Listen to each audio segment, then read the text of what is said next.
Yeah, g'day all. So I hope everyone's doing good. So I thought I'd do something different. Me and Dad are just going to have a conversation, and basically we're just going to talk about the Mandela effect and what happened with our witness of what happened in the house, and just other stuff, because believe it or not, my parents are in their 80s, well, my dad's in his 80s, and mum's getting close to it as well, and I'm 41 as well, so we struggle to live. So the things that have happened are pretty miraculous and have changed us pretty much dramatically as well. So hello, Dad. Anyway.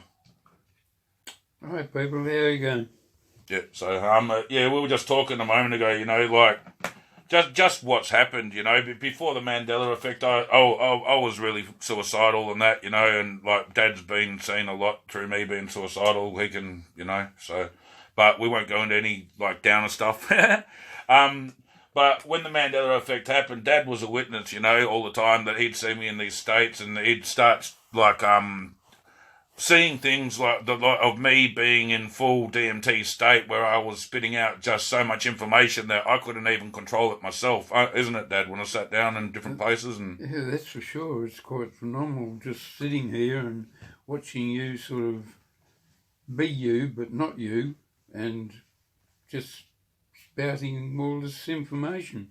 Yeah, like when we were, like I was saying, like the missus that I had in the US, then when I was doing the remote viewing back and forth, she'd basically ask me to guess what was going on, and then I'd read what was on there, and and then she also did the mediumship for you, which she, you remember all that with your brother as well, Dad. So yes, and well, what happened there? She wasn't fake or anything, was she? No, definitely not. And well, what happened? What happened through it, or what did she tell you to do? What happened through the progress of it? And well, as far as I can recall, in regards to holding out my hand and visualising something that Uncle Johnny had worked on, and I concentrated, and I realised that he'd carved a effigy of I can't remember specifically what it was now. The mining, wasn't it? The picture or whatever. Oh, no, there's a different... Yeah, sorry. No. Yeah, I'm wrong. Yeah. And I actually got it from his wife, Heather, and I held it in my hand from there on and looked at it and brought back a lot of memories. So, basically, she... Yeah, you're right. Just coffee, right, Dad? Yeah, but she... There's tissues there. Oh, you got water yet? Right. Yeah, but she basically, through mediumship, got in contact with Uncle Johnny. I've seen Uncle Johnny there as well myself. She taught me how to be medium. I've been contacted all my life by spirits, which Dad, you've seen many, many miraculous, weird things happen. I've always, since a little child, told you about the black spirits that dance around me and stuff like that, so. But, basically, what happened with the Mandela effect, when I woke up, I was just a different person. I was in a full state of understanding everything. I constantly was speaking to Dad. Dad knows so much more than I can tell anyone out there, because I've just sat here and explained so much to Dad. So, and the main thing is, like, for example, when I did that video, which was all about the chessboard game video, which is log in and log out, and I told you that I was a wayseer, I'm a Reiki master teacher, I'm a psychic, I did a few readings for people online as well, and that to show what I say, but I don't do that for individual gain or anything like that. It's just a divine right that the knowing will be released when the knowing is actually allowed for you to show someone else that what they believe and what they see is the truth, etc. Just like the people that met me, and I was able to read all their chakras and their energy fields and everything like that online. So, but what happened when I actually cried on my hands and knees that night when I did that video, because I asked from Source that I wanted to have a sign. And I suffer from mental disorders and stuff like that, which I talk about a lot in the book. But but it's not like psychological or anything to people. I just mean depression and stuff like that. Like every day basically. But yeah, but so I asked for a sign, and I said, "Oh, come on, show me a UFO," because for some reason I said UFO, and I was using Yahweh as my signature of energy at the time to connect to the Source, and then Source revealed everything isn't Yahweh or anything like that. It's just one. And I've explained to Dad everything, how it's all one, and that the stuff that I've said. What do you say, Dad, like about what I've revealed to you, like as a son? Well, in regards to that, when we stepped through the front, when I was called out to the front after you originally had the parting of the... You might have to speak louder, Dad.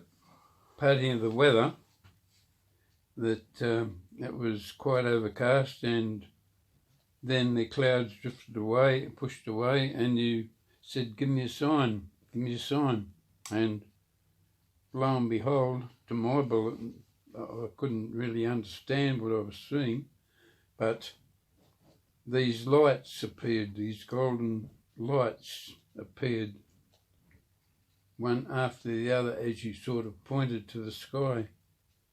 And the light emitted was not sun, yeah, that was behind Robbie's house. Reflecting off the moon or anything beyond Robbie's house opposite over the road.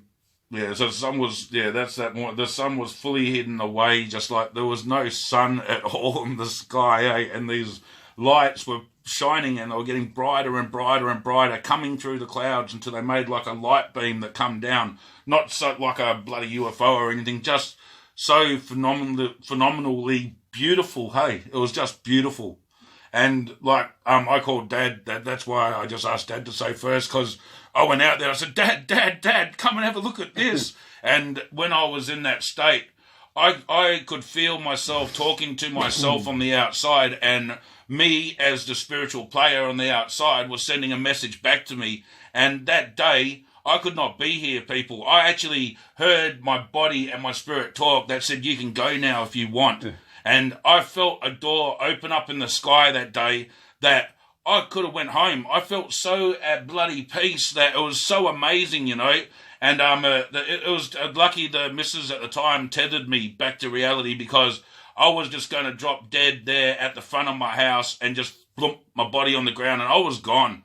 I come back to help my parents, to help the missus, and to basically do what I've done with this book, make sure everyone gets a realization and wake up of what's really there, because we're so lost, you know. I'm not fully educated through university, so I've got so many degrees and everything like that, but I hate to tell you, degrees don't mean anything when you understand the truth. And when you can understand the truth, you can speak from first hand of what it really is and explain to people of what it really is. There's no guessing, there's nothing like that anymore. It's exactly the truth of what's there. And this is like, sorry, I got a bit sidetracked, but anyway, so that's what happened that morning. But when I was also out there, I also was saying, Mum come out after I called Dad. Mum also come to this. I said, Mum, come and have a look at this quick, because it was a miracle. It really was. Manifestations in the sky going on that haven't been witnessed ever before. It wasn't a weather phenomenon. It wasn't anything ever that has been seen like that. And that's just amazing. But then Mum said, oh, make it do a cross. And I sat there going, come on, Yahweh, please make it, come on, do a cross. And I was fully in contact, and a beam of light. This is not sunlight. The sun was nowhere at all. It didn't even start as a blob or anything, just a streak of bright sunlight basically just started to draw itself off around, just through the sky, going horizontally across it. And around at this stage, I said, okay, I'm going to go get my camera. And I ran inside, and I come up here to go get my phone. And as I went back out there, it was gone, because I broke connection to what was going on at the time. But that was my wake-up miracle for me and my family to understand that what I'm saying, the information that I'm bringing, is the truth. You know, I have people in my family that unfortunately don't look at me the right way and say like I'm a false prophet and stuff like that, because what is going on right now is so much of a misinterpretation of physical reality that even the ones that are deemed the ones of reality that won't understand this information will get it because of the law of duality. You will never ever see a man righteousness of God that's in this matrix right now, that's of richness like the Vatican or anything like that, come forward and tell you the truth, because they have such a systematic program that controls you subconsciously to believe that you have to manifest certain directions and actions during your lifetime so you obey. And that's what it's all about. You obey, because if you learn the truth, you'd be set free, and no one wants anyone that controls a religious stereotype or group or any kind of program that makes people become obedient to vanish. And that's the truth of all of it. With all, yeah, sorry, Dad, I just went on a rant. So what was your Mandela effects then, Dad? So, what you know about the Ford, right? You know, the old Ford to the new Ford. In regards to the Ford, with the cross with the T, with the F, I should say, there was no curly piece on the end. It was straightforward. Yeah, and then, like I said, Dad's 80 as well, so you're looking right back at Mandela effect subject from all the way back then, understanding, and I'm 40, and I understand exactly the same, because we grew up with it. You know, we washed these cars, we washed these Ford Badgers, we were working on these cars, we were upgrading and doing things, you know, we were always seeing that Ford badge, not to mention the Ford ad constantly throughout our life, eh? So, but what's the personal one of you actually talking about before that you were going to bring up the radio and have a yarn about? See, Dad's walked out the back. I'll spin yours out. Oh, yeah. Yeah, so my dad was classified as crazy and a drunk, which my father does not touch alcohol one bit. So it was quite amazing that these people said that, because when you ring up the radio with something truthful and they don't want to expose it because, hey, you become ludicrous and what they actually know as being real doesn't work out in their mind, they logically see, well, stereotype. So Dad woke me up 3:30 in the morning. So there you go around then. Yeah. So, but he come and said, come and have a look at the moon. Come and have a look at the moon. So I got the camera. I put it online a long time ago, a few years ago, when I started doing Mandela effect stuff and tried to help everyone wake up. But the moon itself was waxing upside down. You know, it just can't wax that way, eh? There's no phase of moon that create that. It was basically, it looked like the simulation had fucked up. Hey, that's about what it looked like, eh, Dad? It was really strange when I looked at it, and the light that usually supposedly is bathed in moonlight and the sun reflecting onto it actually was on the top of the sphere, and the bottom part was dark, which was crazy. That's what prompted me to ring the radio station. Yeah, there's another, we'll talk about another one we've had. Years ago, people will remember 2012, 21st of December, the end of the main calendar and everything like that, the return of Nibiru. So everyone's still talking about Nibiru to this day, which blows me away, because I can tell you people, I used to take pictures of the orb next to the sun all the way back in bloody 1998, and you know, it hasn't got any closer and it hasn't got any further away. You can go see that thing if you get the camera in the right angle. But well, we were looking at we had a picture outside, which is a glass frame, and the glass frame itself, this is basically just a capture of what was going on.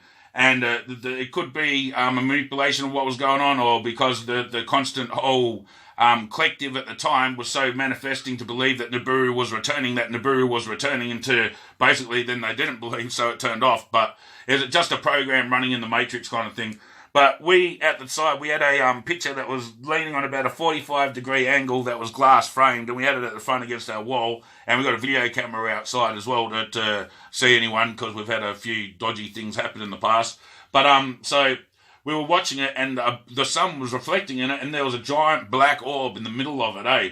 And as it moved, the orb remained there, so we rang up the observatory, and then they basically had a good little laugh at us, Dad, about what was going on about then as well. So yeah, they certainly didn't believe it, that's for sure. Yeah, but we've seen nothing. Yeah, and then they said it's a lens flare or something like that. Yeah. But it's just crazy the amount of different paranormal stuff that has gone on. You know, since the Mandela effect, it's so sped up. Like Dad has his own Mandela effects. He remembers things that were actually the way they were, and they're not the way anymore. Especially movies and stuff like that. He'll be sitting here and he goes, "No, that's not right," you know. And so, because my parents, that they were also at a conscious level of understanding conspiracy, even though they hated it. I was always the let's just say underground newspaper that would be always spitting them, oh, well, this is the Illuminati's doing this, oh, Dad, check out Dabu, and this is all the way back in the day, you know, like, since I was young, all about this, and then when I was young, I was also a different kind of child, you know, I had spirits always haunting me, I wouldn't go to school because the world would end, and just crazy stuff, but, talk about, so, what is your personal opinion, Dad, as not being my father, all right? And not having any connection to what I say this or anything, right? But what would you say if you were just a individual person that wanted to understand reality and come along and read my 370 pages that me and you actually went through and that to spell check and make sure everything was correct? What would you say to someone else out there as being elderly, etc., and wanting to know everything of what's going on in this world for truth? Well, just speak the truth, Dad. I am. Yeah, cool. Well, I'm truly. Yeah. Be perfectly honest, it boggles my mind because my son has agoraphobia, as everyone knows. Yeah. And as such, I'm sorry, look, oh Lord. No, you're right, mate. And as such, the agoraphobia stuff that I don't really advertise. Fair enough. Yeah. He speaks not so much in the language, but a full knowing that he understands everything that he's talking about. I mean, this blows my mind because I could never in my wildest dream or imagination that our son would have this insight. It really is absolutely phenomenal. And anyone that wishes to pick up the book and read it, they too will have this feeling of, where does this information come from? Who's this person? And as such, that's about all I've got to say at the moment because I've got a sore throat. I'm sorry. That's all right, Dad. You're right. That's awesome. Thank you. I appreciate that, Dad. Thank you. Bloody bring a tear to my eye, mate, because, you know, that's the damn truth, and thank you, Dad. But, so I just thought I'd be as real as I can, you know. I don't like showing my face, people, I tell you, because I understand energy and people can manipulate it, and I'm not the greatest character to look at, but one day I might, who knows, eh? But, yeah, so I will leave you on that and just let you have a little listen to me and Dad have a little bit of talk back and forth, you know, and just a bit of insight into how my father feels about me and what's happened to us and what we've experienced, you know. So, but all I can say is peace, love and respect, and I hope everything's working out for you in 2000.